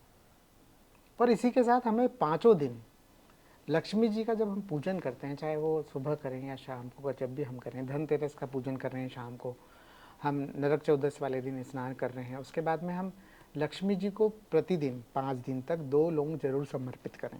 अच्छा। और 2 लौंग समर्पित करने का ये विधान है कि जिससे लक्ष्मी जी प्रसन्न होती हैं। लेकिन लौंग को समर्पित करते समय ध्यान रखें कि लौंग पूरा हो, कहीं से टूटा हुआ नहीं हो, और वो फूल के साथ हो। और एक चीज़ हमारे यहाँ पर विधान और कहा गया है कि हमें स्टील या कांच के पात्र को नहीं खरीदना चाहिए इन 5 दिन के दौरान। ज़्यादातर हमारे यहाँ पर क्या होता है, धनतेरस वाले दिन हम बर्तन खरीदने का हमारे यहाँ पर प्रचलन है। लक्ष्मी पूजन वाले दिन हम बर्तन खरीदते हैं। तो हम कोशिश करें कि चाहे छोटा सा पात्र लाएं, लेकिन वो तांबे पीतल का हो या चांदी का हो या पंचधातु का। हम स्टील को, लोहा है जो लक्ष्मी जी को रुष्ट करता है, कुबेर जी को रुष्ट करता है, तो हम उसका नहीं लें। कांच जो है वो नहीं लें, या क्रॉकरी हम खरीदे नहीं तो ज़्यादा शुभ होगा। लक्ष्मी जी का पूजन आपने पूरा बताया, बहुत अच्छे से विधि विधान बताया, क्या क्या लाना चाहिए, कैसे होना चाहिए, क्या करना चाहिए। अगर लक्ष्मी पूजन के अलावा कोई उपाय मैं चाहूँ कि आप हमें बताएं, तो लक्ष्मी पूजन के अलावा क्या क्या उपाय हैं जिससे लक्ष्मी जी प्रसन्न हो सकती हैं? देखिए, सबसे पहली चीज़ है शुद्धता। घर जितना साफ होगा, जितना स्वच्छ होगा, लक्ष्मी जी उतनी प्रसन्न होगी। घर जितना गंदा होगा उतनी दरिद्रता आएगी। दूसरी बात, कुछ चीज़ें हमारे व्यवहार में हमें लानी होगी। हमारे घर में कोई टूटी हुई चीज़ नहीं होनी चाहिए, टूटा हुआ बर्तन नहीं होना चाहिए, फटे हुए वस्त्र पहनने का आजकल प्रचलन है। हमारे यहाँ पर कभी भी फटे वस्त्र को दरिद्रता का निशानी मानी जाती है। लेकिन आजकल के युग में वही वस्त्रों को फैशन माना जाता है, लेकिन वो दरिद्रता लाता है, वो मानसिक कष्ट देता है, वो समझ में नहीं आता है। इसलिए आज देखिए, आप एक ऑब्जर्वेशन कीजिए, हम तो हमारे गुरुदेव हमने हमें एक चीज़ सिखाई है कि यदि किसी व्यक्ति के फटे हुए वस्त्र देखें तो उसे आप एक का कलदार, एक का कॉइन या 10 रुपए दे दें कि भाई तू सिलवा लेना। एक्चुअली में ये दरिद्रता की निशानी है। दूसरा, कोई भी हमारे घर में बंद घड़ी नहीं होनी चाहिए। घड़ी बंद हो जाती है, तुरंत आप सेल बदल लीजिए। घड़ी खराब हो गई, उसे आप फेंक दीजिए। लेकिन हम संभाल कर रखते हैं। हाँ, हर चीज को हम क्या करते हैं, मतलब छोटी छोटी दिवाली की सफाई का इंतजार करते हैं कि हाँ। दिवाली की सफाई होगी जी। तब ये सब चीजें हम बाहर करेंगे। और आप देखिए हमारे यहाँ पर हर चीज का जब तक उपयोग किया जाता है, जब तक वो बिल्कुल भी खत्म नहीं हो खत्म जाती, नहीं हो लास्ट स्टेज तक उसका यूज लेकिन किया ये जाता सब चीजें जो है वो लक्ष्मी को रुष्ट करती हैं। है। लक्ष्मी जी को रुष्ट, जैसे हम देखते हैं कि हमारे यहाँ पर अधिकतर घरों में पॉलीथीन या पॉली बैग्स जब आते हैं तो हम उसे कहीं संभाल कर कहीं रख लेते कहीं अलमीरा छुपा में या के रख कहीं लेंगे, छुपा कर या रख एक लेंगे। पॉलीथीन की पॉलीथीन बना लेते हैं। पॉलीथीन बना लेंगे। ये कचरा घर हम अपने घर में कचरा इकट्ठा करेंगे तो लक्ष्मी जी कहाँ से प्रसन्न होंगी। दूसरा, घर की पश्चिम दिशा हमेशा स्वच्छ होनी चाहिए, दक्षिण दिशा हमेशा स्वच्छ होनी चाहिए। घर में हमेशा आनंद का वातावरण होना चाहिए। आजकल हमारे यहाँ एक विधान चल गया है कि हम 10 बजे 11 बजे लेट आवर्स में सोते हैं और लेट आवर्स में उठते हैं। ठीक है। फिर दूसरा, हम देखते हैं कि बहुत सारे लोग क्या करते हैं, कपड़ों से उन्हें बहुत प्रेम होता है। वो कपड़ा फेड हो जाता है लेकिन उस मोह भंग नहीं होता है। या एक्स्ट्रा क्लोथ परचेज करते हैं, वो हर बार नए क्लोथ लाते जाते हैं जबकि पुराने भी अच्छे रखे हुए हैं, पर वो इकट्ठा होता जाता है तो वो कहीं ना कहीं क्या वो भी कचरे का रूप मान लें अपन की, जो चीज यूज नहीं हो रही है अच्छी, वो कपड़े आपने खरीद लिए बहुत सारी बट वो यूज में नहीं आ रहे हैं, तो कहीं ना कहीं वो भी एक वेस्टेज ही कहलाएगा। बिल्कुल। देखिए ना, आप जब अपने परिधानों को अलमीरा में देखेंगे तो यदि ओवरफ्लो हो रहे हैं तो वो एक तरह से कचरा ही है ना। तो लक्ष्मी जी, देखिए लक्ष्मी जी को प्रसन्न करना, लक्ष्मी को स्थिर करना, ये हमारी आदतों में परिवर्तन से ही आ सकता है। बहुत सारे लोग बंद घड़ी पहन के चले जाते हैं। घड़ी का भी एक अपना महत्व है जीवन में। कैरियर को यदि आपको प्रबल करना है, अपने बच्चों को यदि कैरियर के प्रति जागृत करना है तो समय तो देना पड़ेगा, और वो समय भी शुभ समय देना होगा। आजकल हम स्मार्ट वॉच दिलवा देते हैं बच्चों को, जबकि वो सबसे बड़ा राहु है। अच्छा। और डिजिटल वॉच तो बहुत ही 24 घंटे वाला बहुत ही नुकसानकारी होता है, लेकिन आजकल हर बच्चा वो पहन रहा है, इसलिए आप देखिए एक्सीडेंट का नंबर भी बढ़ गया है। दूसरा, आप देखिए कि शुभता हमारे यहाँ मानी गई है सुनहरी रंग में, इसलिए बच्चे को यदि कैरियर के लिए आपको गिफ्ट करना है, ऐसे घड़ी ज़्यादा गिफ्ट नहीं करनी चाहिए, लेकिन बच्चा अपना बच्चा है तो हम उसको कर सकते हैं, तो हमें उसे गोल्डन घड़ी दिलवानी चाहिए दीपोत्सव के दौरान, जब भी हमारी जितनी भी वो होगा। और यहाँ पर यदि हम बच्चे को गोल्डन घड़ी दिलवाते हैं या रोज़ गोल्ड घड़ी दिलवाते हैं तो वो उसके कैरियर के लिए शुभ होगा। दिवाली के पूजन के अलावा और क्या क्या करना चाहिए व्यक्ति को अपने जीवन में? अपने जीवन में सबसे पहले अनुशासित होना बहुत आवश्यक है, क्योंकि अनुशासन ही व्यक्ति को सफलता दिलवाता है। और जब हम अनुशासित नहीं हैं और फिर हम दोष देते हैं भगवान को कि अरे भगवान ने हमारे लिए कुछ नहीं किया, तो सबसे पहले हमें अनुशासन में रहना होगा, तो ही सफलता हमारे द्वारा आएगी। दूसरा, यदि सही मायने में देखा जाए तो हम अपने जीवन को घर से ही सुधार सकते हैं। हमारे यहाँ पर सारे ग्रहों को अच्छा करने के लिए हमारे घर में ही सारी चीज़ें मौजूद हैं, लेकिन हम कर नहीं पाते। और बहुत छोटे छोटे से विधान हैं, जैसे सूर्य, हम कहते हैं सूर्य नीच का है, सूर्य उच्च का है। सूर्य वर्चस्व दिलवाता है, सूर्य नेतृत्व क्षमता बढ़ाता है, सूर्य हमें प्रसिद्धि दिलवाता है। सूर्य को प्रबल करने के लिए कुंडली को मत देखिए आप तो केवल ये देखिए कि आपको सूर्य अच्छा करना है। आप घर में अपने पिता, और जितने भी हमारे पिता तुल्य व्यक्ति हैं, यदि हम उनका सम्मान करेंगे तो सूर्य जो रहेगा वो प्रबल होगा, आपको अपने आप प्रसिद्धि मिलेगी, वर्चस्व मिलेगा, आपने लीडरशिप क्वालिटी बढ़ेगी। आजकल तो ये होता है कि बातों बातों में, अरे यार पापा आपको क्या पता, अरे यार पापा ऐसा हो गया। आपने तो अपने सूर्य को अपने आप ही नीच का कर दिया। क्योंकि जब आपके पिता और पिता तुल्य लोग आपसे रुष्ट रहेंगे तो सूर्य कभी भी प्रसन्न नहीं होंगे। दूसरा ग्रह है हमारा माता, जो हमें शीतलता देता है, वाणी की प्रखरता देता है, ओजस देता है, जो चंद्रमा की क्या कैरेक्टर्स हैं वो देगा हमें। अब हम अपनी घर में आजकल हमने माँ को मॉम कर दिया और पिता को डेड कर दिया। जब पिता डेड हो गया, वो मृत प्राण है, मृत जीव है, वो क्या करेगा हमारे लिए। माँ को हमने मॉम कर दिया, मम्मी बना दिया, तो मम्मी क्या कर सकता है। आप जानते ही मम्मी की क्या वो है। तो हमें अपने माँ और माँ के तुल्य जितने भी लोग हैं उनका सम्मान करना होगा, तो हमारा चंद्र प्रबल होगा। उसके बाद यदि हम देखें तो जो शुभता आती है, समृद्धता आती है, सुख समृद्धि जो होती है, वो शुक्र से आती है। शुक्र को सामान्य तरह जब बात की जाती है तो उसे हम सेक्स से जोड़ते हैं, लेकिन शुक्र केवल मात्र सेक्स नहीं है, वो है आलिंगन है, वो प्रेम है, स्नेह है, वात्सल्य है। और उस चीज को समझना होगा, उस अनुराग को समझना होगा। और उसके लिए हम जो भी देवी स्वरूप है, सबसे पहले हम देखें तो हमारे ग्रह की लक्ष्मी को हमें प्रसन्न रखना है। लेकिन बहुत विकट कार्य है ये।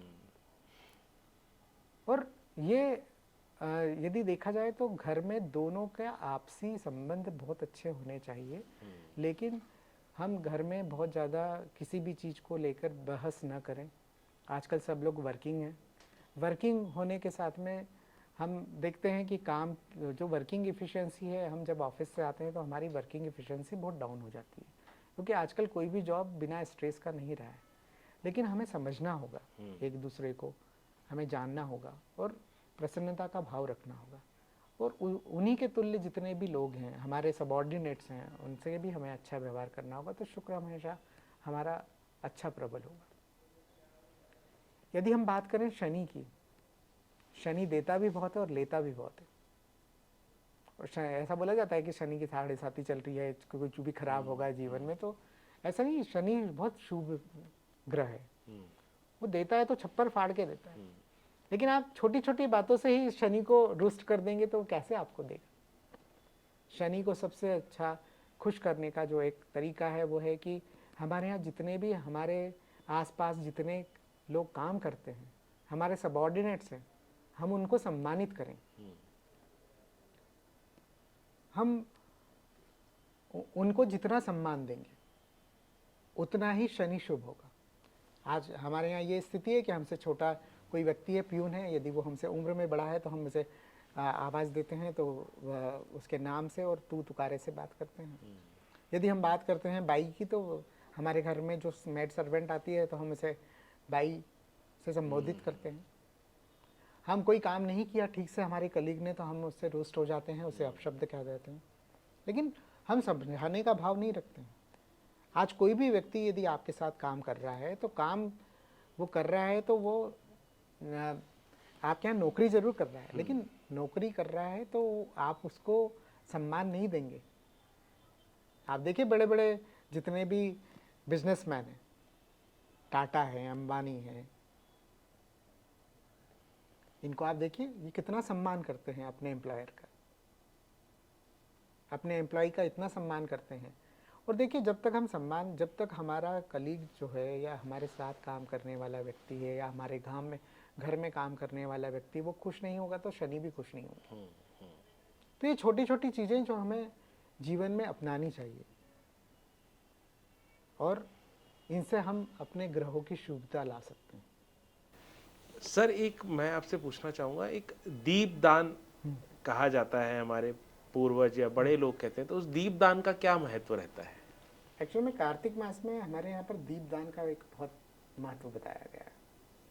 और बेसिकली हमें नदियों में जाकर, नदियों के किनारे जाकर नदियों में हमें दीपदान करना चाहिए। इसका एक साइंटिफिक रीज़न भी ये होता है कि इस समय ये एक ऐसा काल होता है जहाँ पर वर्षा ऋतु का समापन होता है और शरद ऋतु प्रारंभ होती है।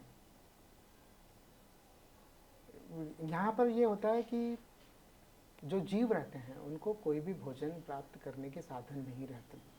मछलियाँ हैं और जितने भी जलीय जीव हैं उन्हें भोजन प्राप्ति का कोई साधन नहीं होता है। तो हमारे यहाँ पर ये एक परंपरा बनी थी कि कार्तिक मास में हम आटे का दीपक प्रज्वलित करते थे और वो आटा इन जीवों के काम आता था। दूसरा ये था कि इस दौरान जब हम दीप प्रज्वलित करके प्रवाहित करते हैं तो बहुत सारे जो जीव होते हैं वो ऐसे होते हैं जो प्रकाश की ओर आकर्षित होते हैं और ऊपर जाकर फिर वो अपना भोजन ग्रहण करते हैं। बहुत सारे जीव ऐसे हैं जो जिनका ये ब्रीडिंग पीरियड होता है तो वो ब्रीडिंग करते हैं। तो जब अंधेरा होता है तो वो जीव भोजन प्राप्त नहीं कर पाते, तो दीपों से दीप के उजाले में वो भोजन को ढूंढ लेते थे और अपना अस्तित्व बनाए रखते थे। और यदि धार्मिक दृष्टि से देखा जाए तो दीप, जब हम नदी में दीप प्रवाहित कर रहे हैं तो हम ऐसे प्राणियों का सहयोग कर रहे हैं या ऐसे प्राणियों को हम भोजन देने की कोशिश कर रहे हैं जो मुख्य हैं। तो हमारा दायित्व, यदि हम भगवान को प्रसन्न करना चाहते हैं, किसी भी देव को प्रसन्न करना चाहते हैं, तो हमें मुक्त जीवों का जितनी हम सेवा करेंगे उतनी लक्ष्मी माँ प्रसन्न होगी, भोलेनाथ उतने ही प्रसन्न होंगे, उतने ही कृष्ण भगवान प्रसन्न होंगे। यदि हम दीपदान किनारे पर नहीं कर सकते हैं, बहुत सारे शहर ऐसे हैं जहाँ पर अप्रोच में नदियाँ नहीं हैं, तो हम इतना कर सकते हैं कि हमारे घर में एक कलश रख सकते हैं, मिट्टी का घड़ा रख सकते हैं। हम प्रतिदिन कार्तिक मास में सुबह जल्दी ब्रह्म मुहूर्त में उठकर या सुबह 7:30 बजे के पहले उठकर हम एक दीप वहाँ पर प्रज्वलित करें। और जब हम कोई भी मिट्टी का कलश लेकर और उत्तर दिशा में रखकर उसको दीप प्रज्वलित करते हैं तो माँ लक्ष्मी प्रसन्न होती है। दीप प्रज्वलित करने से क्या महालक्ष्मी प्रसन्न होती हैं और उसको कैसे करना चाहिए? एक अगर अपन पूछें कि ग्रह शांति का कोई उपाय, जैसे मैंने कहीं सुना था कुछ सिक्के का पिरामिड बनाते हैं या कुछ ऐसा कर, तो वो सिक्के के पिरामिड से क्या लक्ष्मी जी प्रसन्न होती हैं?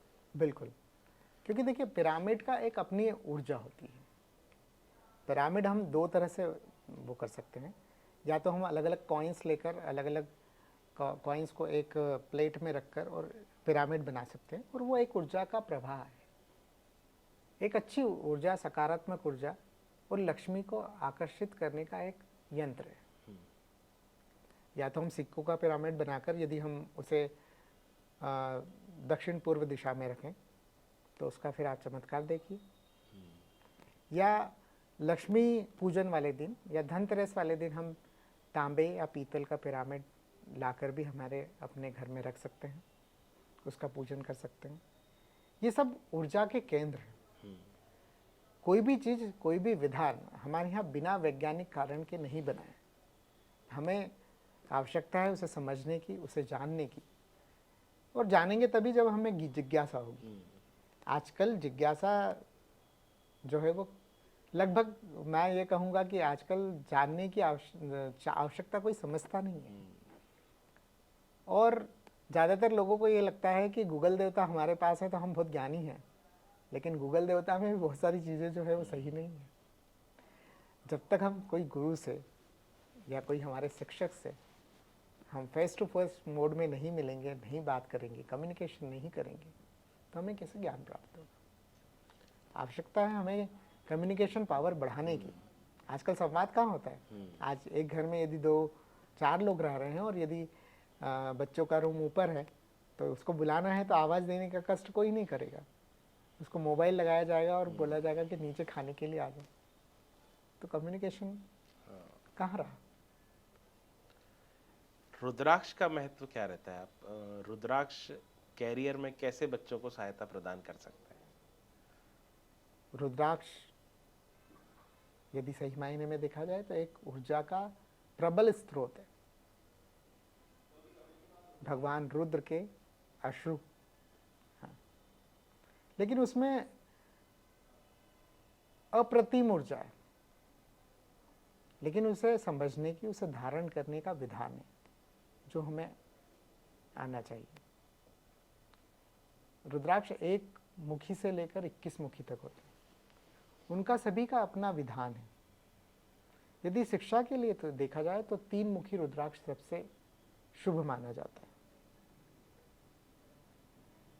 और 1 मुखी काजू जो कहलाता है, ये 2 रुद्राक्ष काफ़ी शुभ माने जाते हैं, जिनको हम धारण करते हैं तो निश्चित तौर पर हमें शिक्षा के क्षेत्र में प्रबलता, प्रखरता और ओजस मिलता है। एक आपने जैसा कि बताया था वैदिक विज्ञान, तो क्या राशियों के अनुसार इस वैदिक विज्ञान का महत्व सामने आता है? और अगर हम बात करना चाहें कुछ पौधों की या कुछ पेड़ की, तो ऐसे कौन से पौधे या पेड़ होंगे जो किस राशि पर कैसा प्रभाव डालेंगे? देखिए, वनस्पतियों का अपना महत्व है, अपना चमत्कार, और वनस्पतियों में अद्भुत रहस्य छुपे हुए हैं जिन्हें हमें जानने की आवश्यकता भी है और हमें प्रयोग भी करने चाहिए। हम जब बात करते हैं रत्नों की, लेकिन ऐसी भी वनस्पतियां हैं, यदि उन रत्नों को न धारण करते हुए उन वनस्पतियों को हम धारण कर लें तो हमारे ग्रह प्रबल हो जाते हैं। धारण न कर सकें तो हमें लक्ष्मी को प्रसन्न करने के लिए, कुबेर जी को प्रसन्न करने के लिए, धन्वंतरी देवताओं को प्रसन्न करने के लिए, अब आप देखिए, यदि हमें चाहिए सुख, समृद्धि और स्वास्थ्य, ये 3 प्रमुख हमारे जीवन का उद्देश्य है, और ये तीनों के उद्देश्य आप देखिए, कुबेर, लक्ष्मी जी और धन्वंतरी जी का पूजन करने से हमें प्राप्त होते हैं। और इन सभी को प्रसन्न करना है तो हमें पौधे भी लगाने चाहिए इन 5 दिवसीय पर्व में। इससे हमें लक्ष्मी प्राप्ति तो होगी निश्चित तौर पर, लेकिन इसी के साथ हमें सुख, समृद्धता और स्वास्थ्य भी मिलेगा। विधान हर राशियों के अनुसार पेड़ लगाने का अपना एक महत्व भी है जो बहुत कम लोग जानते हैं। हर राशि के व्यक्ति को अपनी राशि के अनुसार एक वृक्ष जरूर लगाना चाहिए और उसकी सेवा करनी चाहिए। दीपावली वाले दिन कुछ पौधे ऐसे हैं जो आपको अपने घर में भी आप लगा सकते हैं, जिससे हम अपने देवी देवताओं को प्रसन्न कर सकते हैं। तो सर, अगर जैसे हम पूछना चाहें, मेष राशि के लोगों को कौन से पौधे लगाने चाहिए? मेष राशि का ग्रह स्वामी जो है वो मंगल है, इसलिए इसमें आम, आंवला, ये 2 पौधों का अपने आप में बहुत महत्व है। तो आम या आंवला का पौधा जरूर इन लोगों को लगाना चाहिए। लक्ष्मी प्राप्ति के लिए वृषभ राशि के लोगों को कौन से पौधे लगाने चाहिए? वृषभ राशि का जो स्वामी है वो शुक्र है, और इन लोगों को जामुन का पौधा लगाना चाहिए। और वृषभ राशि के लोगों को जामुन के अलावा और कौन सा पौधा लगाना चाहिए? अशोक और गूलर का पौधा भी लगा सकते हैं, जो उन्हें काफ़ी समृद्धता प्रदान करेगा। अच्छा, लक्ष्मी प्राप्ति के लिए मिथुन राशि वालों को कौन सा पौधा लगाना चाहिए? मिथुन राशि का स्वामी बुध है, और इनको कटहल, बरगद पेड़ लगाना चाहिए। ये पौधे अपने घर में ही लगा सकते हैं? कटहल और बरगद का पेड़ सामान्य रूप से कहीं मंदिर प्रांगण में या कहीं नदी के किनारे लगाना चाहिए। और ये लक्ष्मी पूजन के दिन या कभी भी लगा सकते हैं? ऐसे लक्ष्मी पूजन के समय जो 5 दिन का पर्व है जी, उसमें जाकर जरूर लगाना चाहिए। अच्छा अच्छा। और यदि इन्हें घर में लगाना है तो शमी का पौधा लगाना चाहिए। सर, लक्ष्मी प्राप्ति के लिए कर्क राशि वालों को कौन सा पौधा लगाना चाहिए? कर्क राशि वालों को नाग केसर, आंवला और पीपल ये लगाना चाहिए। तो ये पौधे अगर वो घर में ना लगा पाए तो किसी गार्डन में लगा सकते हाँ बिल्कुल, किसी गार्डन में लगा सकते हैं, किसी देवालय में लगा सकते हैं, या किसी नदी के किनारे लगा सकते हैं। हैं। सर, लक्ष्मी प्राप्ति के लिए सिंह राशि वाले लोगों को कौन से पौधे लगाने चाहिए? सिंह राशि का स्वामी सूर्य है, और सूर्य की प्रबलता के लिए या इसके लिए आंवला, बरगद का पेड़ जरूर लगाना चाहिए सिंह राशि वाले को। लक्ष्मी प्राप्ति के लिए या लक्ष्मी जी को प्रसन्न करने के लिए कन्या राशि वालों को कौन से पौधे लगाने चाहिए? कन्या राशि का स्वामी बुध है, और इनको बेल पत्र का पेड़, आम का पेड़ या केले का पेड़ लगाना चाहिए, जिससे ग्रह भी शुभ होंगे और लक्ष्मी भी जी भी प्रसन्न होंगे। अगर लक्ष्मी प्राप्त करने के लिए या प्रसन्न करने के लिए तुला राशि वालों को कोई पौधा रोपण करना है या कोई पौधा लगाना है तो उन्हें कौन सा पौधा लगाना चाहिए? उन्हें अर्जुन का पौधा लगाना चाहिए, बेल का पौधा लगाना चाहिए, या नाग केसर भी लगा सकते हैं। लक्ष्मी जी को प्रसन्न करने के लिए वृश्चिक राशि वाले जो जातक होते हैं या जो लोग होते हैं वृश्चिक राशि के, उन्हें कौन सा पौधा लगाना चाहिए? सामान्य रूप से इन लोगों को बरगद, अर्जुन, केला और सफ़ेद पलाश का पौधा लगाना चाहिए। लक्ष्मी जी को प्रसन्न करने के लिए धनु राशि वाले जातकों को कौन सा पौधा लगाना चाहिए? धनु राशि वालों को गूगल बहुत शुभदायक होता है, गूगल का पौधा लगाना चाहिए। इसके अलावा कदम का पौधा लगा सकते हैं, पीपल का लगा सकते हैं। अगर हम लक्ष्मी को प्रसन्न करने की बात करें तो मकर राशि के लोगों को कौन से पौधे लगाने चाहिए? मकर राशि का जो स्वामी है वो शनि है, और उन्हें कटहल का पौधा लगाना चाहिए। जैसा हम बात कर रहे हैं अभी अलग अलग राशियों का लक्ष्मी जी को प्रसन्न करने का, तो अगर मैं इसमें कुंभ राशि की बात करूं जी, तो कुंभ राशि के लोगों को किस तरीके के पौधे लगाना चाहिए कि लक्ष्मी जी उन पर प्रसन्न हो? कुंभ राशि के व्यक्तियों को यदि देखा जाए तो आंवला, आम,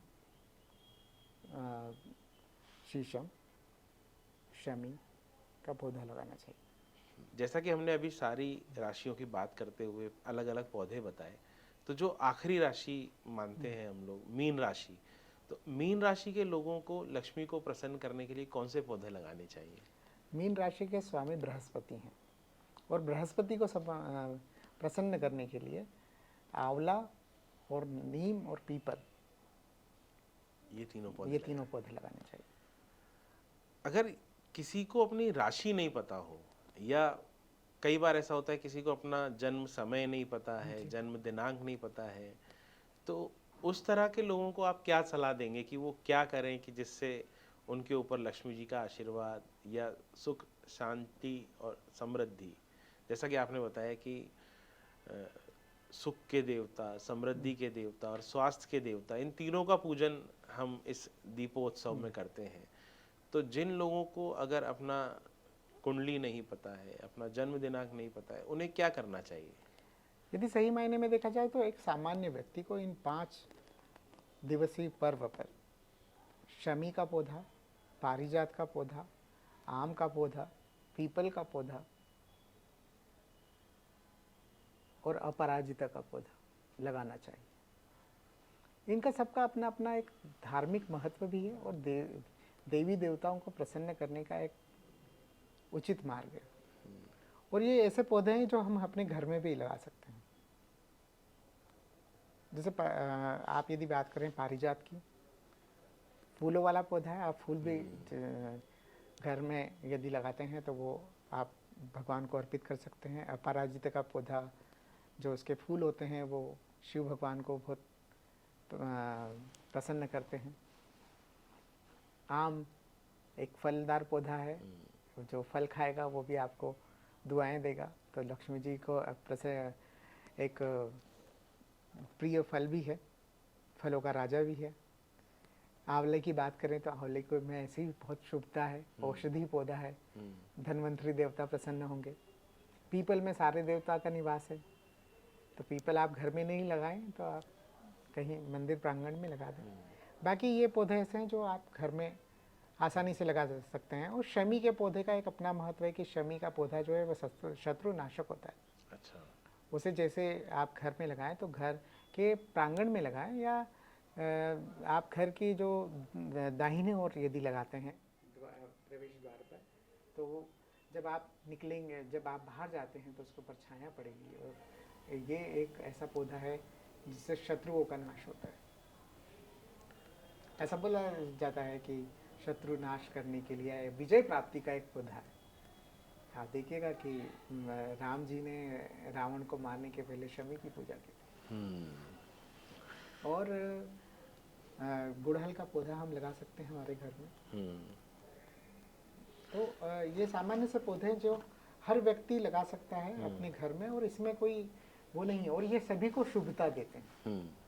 ये औषधि पौधे हैं, औषधि के साथ में फलदार हैं तो फल देते हैं।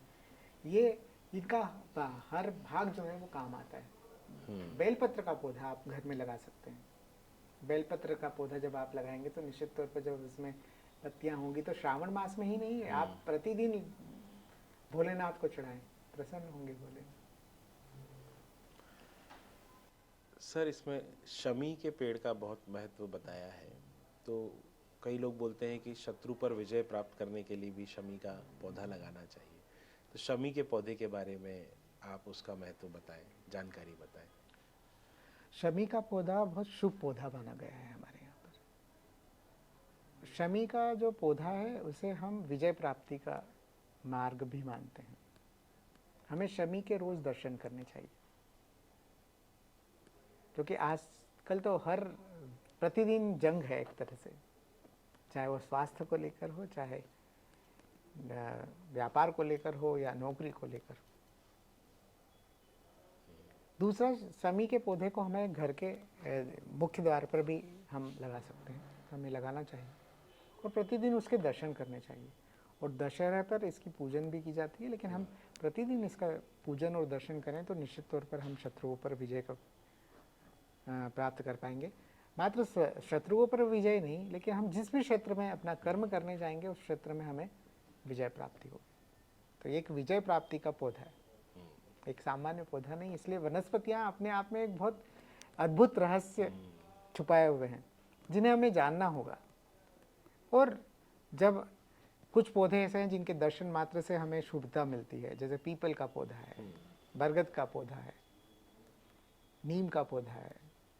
हम यदि नीम के पेड़ के नीचे रोज 10 मिनट बैठें या पीपल के पेड़ के नीचे रोज 10 मिनट बैठें तो निश्चित तौर पर हमारा स्वास्थ्य बहुत अच्छा होगा, क्योंकि पीपल का पौधा सबसे ज़्यादा ऑक्सीजन देता है।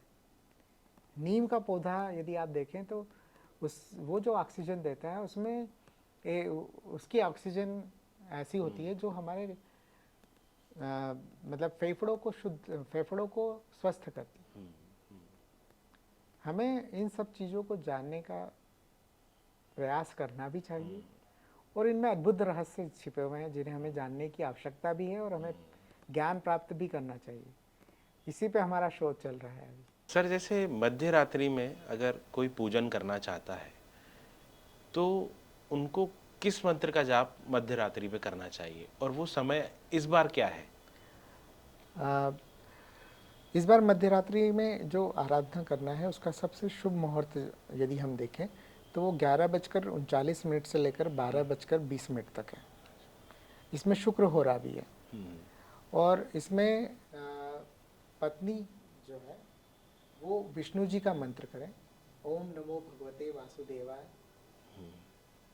ये मंत्र का जाप कर सकते हैं 108 बार, या गो वल्लभाय स्वाहा।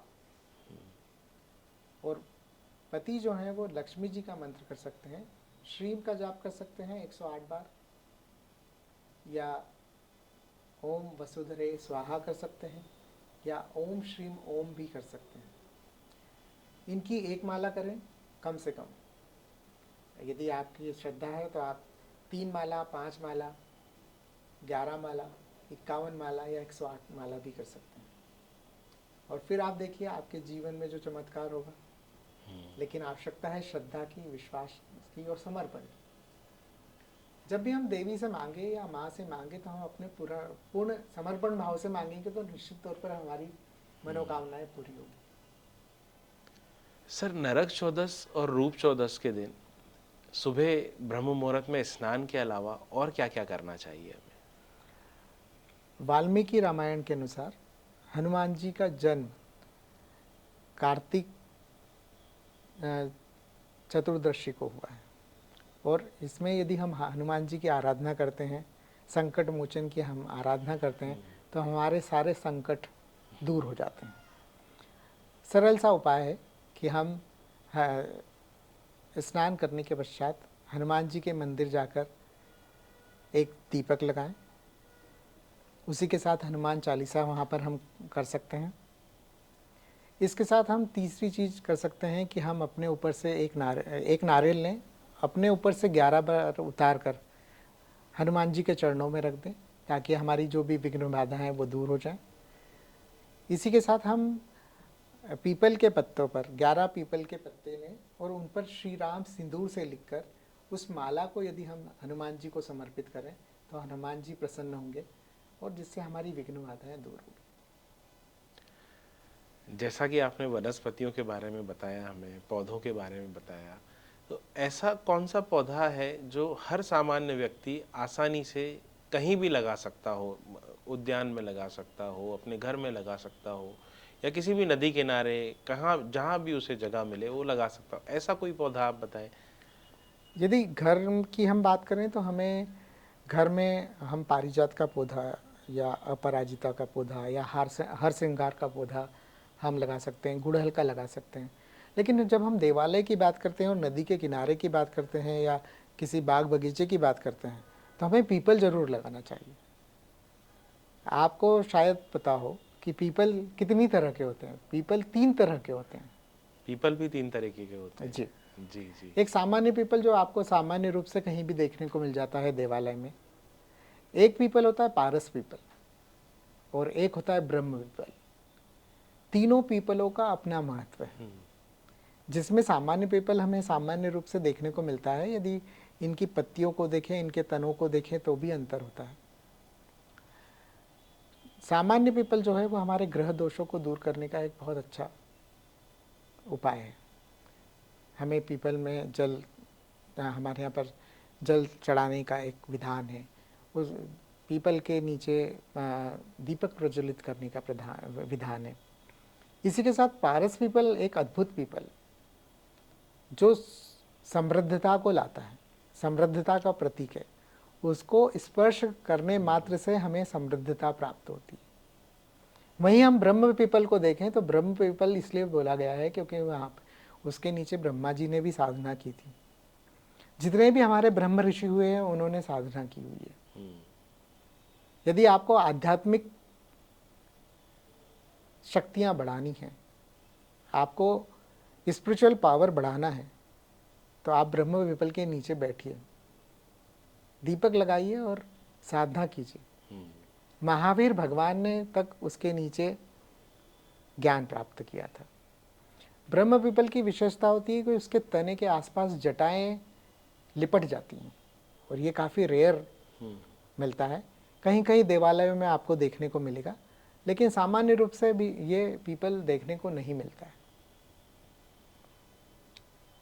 इन सब के अलावा जो आजकल आप सबसे ज़्यादा देख रहे होंगे या जो देखने को आता है, एक मानसिक तनाव। तो हर व्यक्ति के दिमाग में एक जो तनाव है, एक मानसिक तनाव है, घर पर भी अगर उसे कहीं ना कहीं एक तनाव महसूस होता है, तो वो मानसिक तनाव कम करने के लिए व्यक्ति को क्या उपाय करना चाहिए? कौन से पौधे का उपाय करना चाहिए या क्या करना चाहिए? 2 चीज़ें हैं। एक तो सबसे पहले स्वयं से स्वयं का साक्षात्कार, स्वयं की स्वयं से बात। हम सबको समय देते हैं, लेकिन क्या हम खुद को समय दे पाते हैं? इस पर आप भी विचार कीजिएगा। माता पिता हैं, हम माता पिता की खुशी के लिए सब करने को तैयार हैं। यदि हम शादीशुदा हैं तो हम पत्नी बच्चों के लिए हम सभी चीज़ करते हैं, उनकी सारी सुख सुविधाओं का ध्यान रखते हैं, लेकिन हम क्या चाहते हैं इसका कभी हम विचार नहीं करते। आसपास की नेगेटिविटी हमें मानसिक तनाव उत्पन्न करती है, इसलिए कम से कम हम अपने आप के लिए 10 मिनट का तो समय निकालें। दूसरा, जब भी हम विचलित हों, हम किसी देवालय में जाएं, वहाँ पर शांति से 2 मिनट बैठें। यदि हमारे आसपास कहीं जल स्रोत हो, जैसे नदी, झरना या तालाब या कोई कुंड हो या कोई पानी का कुआं हो, उसके निकट आप जाएं, आपका मानसिक तनाव अपने आप कम हो जाएगा।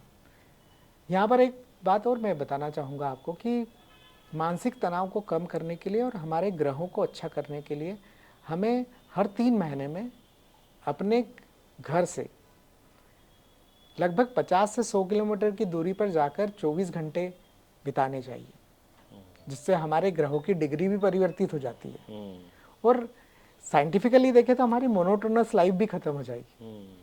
और जब हम वहाँ से 24 घंटे रहकर आएंगे तो हमें एक नई ऊर्जा का संचार होगा।